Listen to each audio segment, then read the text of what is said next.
నమస్తే, welcome to our channel. 2019 నుంచి 2024 వరకు జగన్మోహన్ రెడ్డి ముఖ్యమంత్రిగా ఉన్నటువంటి సమయంలో చాలా అవినీతి, అరాచకాలు, స్కాములు చేశారని చెప్తూ ఉంటారు. మరి అందులో ఒకటి ప్రస్తుతం దర్యాప్తు జరుగుతున్నటువంటిది లిక్కర్ స్కామ్. లిక్కర్ స్కామ్ను తలదన్నే స్కామ్ ఒకటి జరిగింది. అది కూడా తిరుపతిలో జరిగింది. టీడీఆర్ బాండ్ల స్కామ్ అంటూ కొందరు టీడీపీ నేతలు ముఖ్యమంత్రికి లేఖ రాశారట. మరి ఈ టీడీఆర్ బాండ్ల గురించి ప్రత్యేకంగా దర్యాప్తు చేపించాలని కూడా కోరుకుంటున్నారట. మరి ఈ దెబ్బతో వైసీపీకి పని అయిపోతుందా? అసలు ఏం జరగబోతుంది తెలుసుకునే ప్రయత్నం చేద్దాం. దీన్ని విశ్లేషించడానికి మనతో పాటుగా ఉన్నారు senior political analyst Srinivas Jonnalagadda గారు. నమస్తే సార్. నమస్కారం. వైసీపీ హయాంలో అనేక స్కామ్లు, ఈవెన్ స్కీమ్ల వెనుక కూడా పెద్ద పెద్ద స్కాములు చేశారని చెప్తూ ఉంటారు. మరి అందులో ఒకటైనది ఈ ఏపీ లిక్కర్ స్కామ్. ప్రస్తుతం సిట్ చాలా వేగవంతంగా దర్యాప్తు చేస్తుంది. మరి ఇదే సిట్కి ఆ ప్రభుత్వ హయాంలో అంటే 2019 నుంచి 2024 వరకు కూడా ఏవైతే అవినీతులు జరిగిందో ఆ అవినీతి పైన వీళ్ళకి ఈ సిట్ బృందంలో ఎవరైతే పనిచేస్తున్నారో ఆ అధికారులకు అప్పచెప్పాలని చెప్పి కొందరు డిమాండ్ చేస్తున్నారు. మరి ఇప్పుడు కొందరు టీడీపీ నేతలు, సీనియర్ నేతలు కానివ్వండి, కొందరు నేతలు అయితే ఈ టీడీఆర్ బాండ్లలో చాలా అవకతవకలు జరిగాయి, దీనిపైన ప్రత్యేక బృందంతో దర్యాప్తు చేపించండి అని చెప్పి ఏకంగా సీఎం చంద్రబాబు నాయుడు గారిని కోరుకుంటున్నారట. మరి ఇదే సిట్తో కొనసాగిస్తారంటారా ఈ టీడీఆర్ అవకతవకల పైన?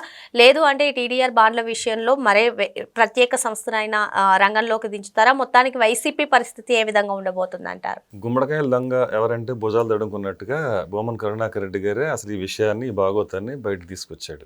ఫస్ట్ ఆఫ్ ఆల్ ఎందుకంటే ఆయనే ఎలిగేషన్ బయటకు పెట్టింది ఈ మధ్యకాలంలో. అంటే ఒక్కొక్కటి బయటికి వెలుగులోకి వస్తున్న సందర్భంలో ఇటు తిరిగి ఇది కూడా బయటకు వస్తుంది. అప్పటికల్లా నేను ఇరుక్కుపోకుండా ఉండిపోవటానికి కోసం అని చెప్పి తప్పించుకోవడానికి, లేదంటే ఎవరైనా అందులో ఇరుక్కుపోయిన వాళ్ళని మెప్పించడానికో, మొత్తానికైతే ముందు ఈ ఎలిగేషన్ అయితే బయట తీసుకొచ్చింది బొమ్మన కరుణాకర్ రెడ్డి గారు. ఆయనే మీడియా ముందు ఒక రోజుని హావభావాలతో, రకరకాల హావభావాలతో ఆయన మాట్లాడాడు. ఏమని, ఒక ఐఏఎస్ అధికారిని, ఆవిడ విగ్గులే 11 ఉంటాయి, ఒక 50 లక్షలు విలువ చేస్తుంది ఒక్క విగ్గు, రోజుకి 1,50,000 రూపాయలు విలువ చేసే చీర కడది. ఇవన్నీ ఎక్కడి నుంచి వచ్చినాయి, టీడీఆర్ సంబంధించి ఇంకా అనేక కుంభకోణాలు అప్పుడు ఒక భాగం పంచుకోవడం వల్ల అన్నట్టుగా ఆయన ఆరోపణ చేశాడు. అంటే అక్కడ ఆవిడ మీదకి నెట్టేసే ప్రయత్నం చేశాడు నిక్కచ్చిగా చెప్పాలంటే. అంటే ఇక్కడ ఆ పాపంలో ఏం సంబంధం లేదు మాకు అన్నట్టు తనకు తానే సర్టిఫికెట్ ఇచ్చేసుకున్నాడు అనమాట. సో ఆ సర్టిఫికెట్ ఇప్పుడు గందరగోళం దారితీసింది. ఎందుకంటే ఇప్పుడు చిలికి గాలివాన్ అయినట్టుగా ఇది కూడా ఇవాళ ఒక దుమారం రేపింది. అంటే చర్చనీయాంశం అయింది ప్రజల్లో కానీ, అలాగే ప్రజాప్రతినిధుల్లో కానీ. ఇవాళ ఆ ప్రజాప్రతినిధిగా ఇవాళ ఎవరైతే భూమిరెడ్డి రామగోపాల్ రెడ్డి ఉన్నాడో ఆయన ముఖ్యమంత్రి దృష్టి తీసుకెళ్తానంటున్నారు. ఆయన ఈ విషయంలో దర్యాప్తు చేయాలని కోరుతున్నారు ముఖ్యమంత్రిని. ఆ విజ్ఞప్తి చేశాడు ఆయన. అంటే ఇక్కడ ఏదైతే టీడీఆర్ సంబంధించి మీరు అన్నట్టు ఒక తిరుపతిలోనే కాదండి, రాష్ట్ర వ్యాప్తంగా అన్ని చోట్ల, అన్ని నగర పాలక సంస్థలు అన్నింటిలో కూడా ఈ టీడీఆర్ సంబంధించి కుంభకోణాలు జరిగాయి. సో వీటన్నింటికి కూడా ఎవరైతే ఇప్పుడు శ్రీలక్ష్మి మీద ఆరోపణ చేస్తున్నారో బొమ్మన కరుణాకర్ రెడ్డి గారు, మీరు అధికారంలో ఉన్నది ఎవరు? వైసీపీ ప్రభుత్వం. అధికారంలో వైసీపీ ప్రభుత్వం ఉంటే వాళ్ళ కనుసన్నలోనే కదా ఇవన్నీ జరిగినాయి. అలా వాళ్ళ కనుసన్నలో కాకుండా జరిగే అవకాశమే లేదు. సో వీటన్నిటికి కూడా ఇదివరకు కూడా మనం శ్రీలక్ష్మి విషయంలో మన గతంలో అంటే రాజశేఖర రెడ్డి గారు అప్పటి నుంచి కూడా చూస్తున్నాం. ఈ ఓబుళాపురం గొడవ దగ్గర నుంచి ఇవాళ ఆవిడ ఎదుర్కొన్న కేసులేని మనకు తెలుసు. అంటే ఎవరి ప్రమేయంతో, ప్రోద్బలంతో ఆవిడ ఇవన్నీ చేసింది అనేది తేటతెల్లం కదా అందరికీ. ఇప్పుడు కొత్తగా చెప్పాల్సిన విషయం ఉంది. ఈయనేదో బొమ్మన కరుణాకర్ రెడ్డి గారు ఆవిడ మీద నెట్టేయాలని, ఏదో ఈ దొంగ మా దొంగ కాదు, ఎవరి దొంగ మా తెలియదు, ఈ దొంగ అన్నట్టుగా మాట్లాడుతున్నాడు. కానీ ఆ విధంగా ఆవిడని ఇన్ని దొంగ కార్యక్రమాలకి, దొంగ కార్యకలాపాలకి ప్రేరేపించిందే ఆ మొదట్లో రాజశేఖర రెడ్డి గారు, ఆ తర్వాత జగన్మోహన్ రెడ్డి గారు. జగన్మోహన్ రెడ్డి గారు అధికారంలో ఉన్నప్పుడు కూడా మొన్న గత 5 సంవత్సరాల్లో మరి శ్రీలక్ష్మిని పనిగట్టుకు తెప్పించుకుని మరి ఆయన మరి ఇక్కడ కొలువు తీర్చాడు కదా.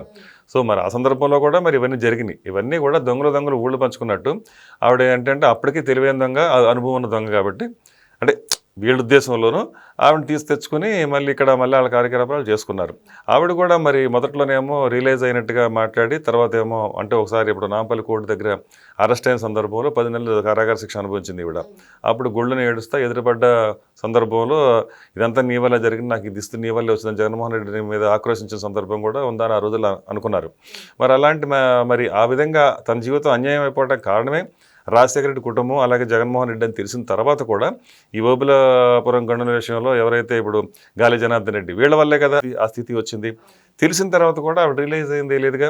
కొన్నాళ్ల పాటు పశ్చాత్తాపడింది, అనారోగ్య పాలైంది, తర్వాత మానసిక వ్యాధికి గురైంది అని చూసాం మీడియాలోను. కానీ ఆ తర్వాత నిజంగా ఆవిడ మార్పు చెందుంటే కనుక మళ్ళీ తిరిగి అదే రొంపులోకి దిగే అవకాశం ఉండదు. కానీ ఆవిడ రిలీజ్ అవ్వలేదు. అంటే ఇక్కడ డబ్బు యావ అనేది ప్రతి ఒక్కళ్ళకి వాళ్ళకి వీళ్ళకి కూడా ఒక ఒక మ్యూచువల్ అండర్స్టాండింగ్ అనేది మళ్ళీ బిల్డ్ అయిందని అర్థమైంది ఇక్కడ. సో ఆ క్రమంలోనే ఈవిడ మళ్ళీ వచ్చి మళ్ళీ తెరలేపి ఏదైతే ఇప్పుడు ప్రస్తుతం మనం మాట్లాడుకుంటున్నామో టీడీఆర్ సంబంధించి బాండ్ల విషయంలో ఆవిడ పెద్ద ఎత్తున అవినీతి అక్రమాలకి తెరలేపింది. అందులో చాలా ముడుపులు ఏదైతే ఇప్పుడు అన్యాయం అయిపోయింది ప్రజలే, కొనమని సూచించింది అధికారులే, ఆ తర్వాత చెల్లవని చెప్పింది వాళ్ళే అవుతున్నారు. ఇప్పుడు ఆ విధంగా ప్రజా సొమ్ము చాలా దుర్వినియోగం, ప్రజలు చాలా నష్టపోయారు ఈ విషయంలో. అంటే ఎవరైతే జారీ చేశారో వాళ్ళు బాగానే ఉన్నారు, అది కొని మళ్ళీ తిరిగి అమ్ముకున్న వాళ్ళు బాగానే ఉన్నారు, కొన్న వాళ్ళు మాత్రం నెట్టేట మురిగిపోయారు. సో ఈ విధంగా చూసుకుంటే మరోసారి భాగవతం తెర మీదకి వచ్చిందంటే ఈ మధ్యకాలంలో మళ్ళీ ఇదే టీడీఆర్ బాండ్ల ఏదైతే కుంభకోణం ఉందో అది. ఇది కూడా చాలా పెద్ద ఎత్తున జరిగింది. దర్యాప్తు చేస్తే చాలా కీలకమైన అంశాలు మళ్ళీ దాంట్లోంచి బయటకు వస్తాయి. ఎవరెవరు దీంట్లో ఇన్వాల్వ్ అయ్యారో అది కూడా బయటకు వస్తాయి.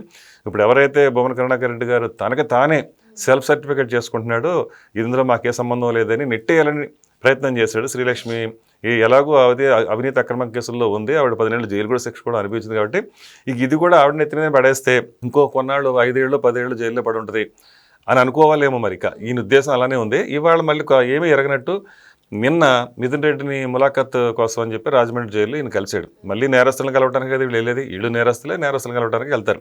ఆయనకి ఏ పాపం తెలియదని మళ్ళీ ఒకసారి సర్టిఫికేట్ ఇవ్వటం నిన్న. సో వీళ్ళు ఇంకా మరి ఏ పాపం తెలియనప్పుడు మరి స్కామ్ తోనే పీకల్లోతు కష్టాల్లోకి వెళ్ళిపోయింది వైసీపీ. ఇప్పుడు మళ్ళీ టీడీపీ నేతలందరూ కూడా జరిగిన అవినీతులన్నీ కూడా బయటపడాలి, ప్రత్యేక బృందాలు ఏర్పాటు చేయండి. వైసీపీ పరిస్థితి ఏ విధంగా ఉండబోతుంది అంటారు? ఇంక పరిస్థితి ఏముందండి, అంతా అయిపోయింది. ఇంకా ఇవాళ అన్ని భాగవతాలు బయటపడిపోయింది. వైసీపీని ప్రజలైతే ఎవరు నమ్మే పరిస్థితులు లేరు, నమ్మలేదు కాబట్టే ఇప్పుడు ఈ రోజున ఈ స్థితిలో వాళ్ళు ఉన్నారు. 11 స్థానాలకు పరిమితమయ్యారంటే ఎంత ఘోరంగా వాటం పాలయ్యారంటేనే ప్రజలు ఎంత తిరుగుబాటు చేస్తే మరి ఈ పరిస్థితి వచ్చిందనేది ఇంక మనకు అర్థమవుతుంది. సరే నిన్న ఇప్పుడు మనం మాట్లాడితే భువన కరుణాకర్ రెడ్డి గారి విషయం మనం పక్కకి వెళ్ళాము. ఆయన అక్కడ కూడా ఇప్పుడు ఏమన్నా మాట్లాడంటే విలేకరులతో మీడియా ముందు మాట్లాడితే అసలు శ్రీలక్ష్మి గురించి నేను ప్రస్తావించడం లేదన్నట్టు మాట్లాడాడు.